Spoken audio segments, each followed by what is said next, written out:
ഈ പരിഭവം വേറൊന്നിനല്ല കേട്ടോ. ഇവളൊന്ന് ഉറക്കാൻ വേണ്ടിയിട്ടാണ്. ആൾക്ക് നല്ല ഉറക്കം വരുന്നുണ്ട്. ഇന്ന് എന്താണെന്ന് അറിയില്ല, ഉറക്കി കൊടുക്കണം എന്നുള്ളൊരു മൂഡിലാണ് ആശാത്തി.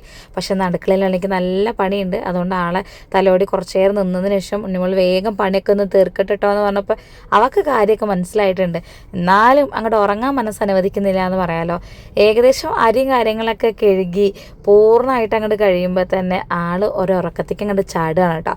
അപ്പോഴേക്കും അത് സ്വയ്പ്പാക്കാൻ വേണ്ടി ഒരാൾ അകത്തുനിന്ന് ഓടി വന്നിട്ടുണ്ട്. അത് വേറെ ആരില്ല, നമ്മളെ ശങ്കരിയാണ് കേട്ടോ.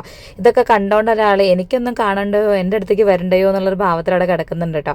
ഈ ഒരു കിടത്തം ശങ്കരിനെ തൂക്കി അകത്തേക്ക് ഇട്ടുള്ളതിനുള്ള പ്രശ്നമാണ് കേട്ടോ. എല്ലാവരും ഒതുക്കിയതിന് ശേഷം കേക്കും ഗിഫ്റ്റും കാര്യങ്ങളൊക്കെ ആയിട്ട് ഞങ്ങൾ നേരെ പോണത് കൊളായിലുള്ള ലേക്ക് കേവ് റെസ്റ്റോറൻറ്റിലേക്കാണ് കേട്ടോ. നാളെ ഞങ്ങളുടെ ഹരിക്കുട്ടൻ്റെ ബർത്ത്ഡേ ആണ്. അപ്പോൾ ചെറിയൊരു സർപ്രൈസ് കൊടുക്കാനുള്ള പരിപാടിയാണ് കേട്ടോ.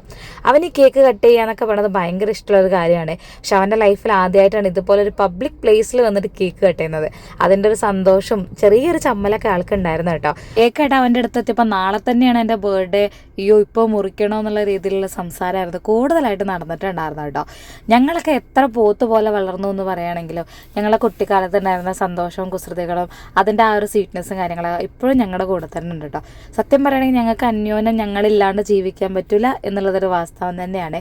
ഇവൻ്റെ ഈ ഒരു ഹാപ്പിനെസ് അത് വലുതാണെങ്കിലും ചെറുതാണെന്നെങ്കിലും ഞങ്ങളുടെ തന്നെയാണ് കേട്ടോ. അപ്പോൾ എനിക്ക് മാത്രമല്ല, ഈ ലോകത്ത് എല്ലാവർക്കും കൂടപ്പുറപ്പുള്ള എല്ലാവർക്കും ഫീൽ ചെയ്യുന്ന ഒരു കാര്യം തന്നെയായിരിക്കും കേട്ടോ. എൻ്റെ ഈ ഒരു വീഡിയോ കാണുന്ന ചിലപ്പോൾ പല ആളുകൾക്കും കൂടപ്പുറപ്പില്ലാത്ത വിഷമം കണ്ടുകണമെങ്കിൽ ഒട്ടും വിഷമിക്കേണ്ട, എന്നെ നല്ലൊരു സഹോദരിയായിട്ട് കണ്ടാൽ മതി കേട്ടോ. ഞങ്ങൾ ഈ ഒരു കേക്ക് കട്ടിങ് ചെയ്യുന്ന ലൊക്കേഷൻ എവിടെ അറിയോ? മലപ്പുറം കൊളായിലുള്ള ലേക്ക് കേവ് കഫേയിലാണ് കേട്ടോ. കറക്റ്റ് പറയുകയാണെങ്കിൽ നമ്മളെ MCT കോളേജിൻ്റെ ഏകദേശം തൊട്ടടുത്തായിട്ടൊക്കെ വരും കേട്ടോ.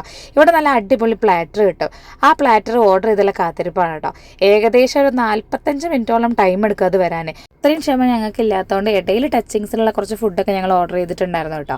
പിന്നെ ഞങ്ങളുടെ ഈ ഒരു കലാപരിപാടിയും കാര്യങ്ങളൊക്കെ കഴിഞ്ഞപ്പോൾ ഞങ്ങളുടെ ആ സൈഡ് ഡിഷുകളൊക്കെ അങ്ങോട്ട് എത്തിയിട്ടുണ്ട് കേട്ടോ. അതൊക്കെ അങ്ങോട്ട് സൈഡാക്കിയപ്പോഴേക്കും നമ്മുടെ മെയിൻ പ്ലാറ്റർ ഇങ്ങോട്ട് എത്തി. ഞങ്ങൾ ഇതിന് മുന്നേ ട്രൈ ചെയ്താണ്. ഭവ്യ ഇത് ഫസ്റ്റ് ടൈം കേട്ടോ. അതിൻ്റെ എക്സൈറ്റ്മെൻറ്റ് അവർക്ക് നന്നായിട്ടുണ്ടായിരുന്നു. ഇതിൽ ഫിഷ്, മീറ്റ്, ചിക്കന്, റൈസ്, ടർനാൻ അങ്ങനെ പല ഐറ്റംസ് ഉണ്ടായിരുന്നു കേട്ടോ. അത് കഴിച്ചിട്ടും ബാക്കി ഉണ്ടായിരുന്നു. ബാക്കിയുള്ള സ്പെഷ്യൽ നേരെ അങ്ങോട്ട് പാഴ്സൽ ചെയ്തു. അത് വേറെ ആർക്കല്ല, നമ്മളെ മേട്ടൂനും കുഞ്ഞൂസിനാണ് കേട്ടോ. അപ്പം ഞാൻ അധികം അവർക്ക് പുറത്തോട്ട് ഫുഡ് കൊടുക്കാറില്ല. അപ്പോൾ വല്ലപ്പോഴും കൊണ്ടുവരുന്ന ഈ സ്പെഷ്യൽ അവർക്ക് ഭയങ്കര സ്പെഷ്യലാട്ടോ. പുറത്ത് പോയി വരുമ്പോൾ എന്തെങ്കിലും ഇവർക്കായിട്ട് കൊണ്ടുവന്നു എന്ന് പറയുമ്പോൾ ഇവരെ മുഖത്ത് കാണാൻ സന്തോഷം ഉണ്ടല്ലോ, അത് ചെറുതൊന്നുമല്ല കേട്ടോ.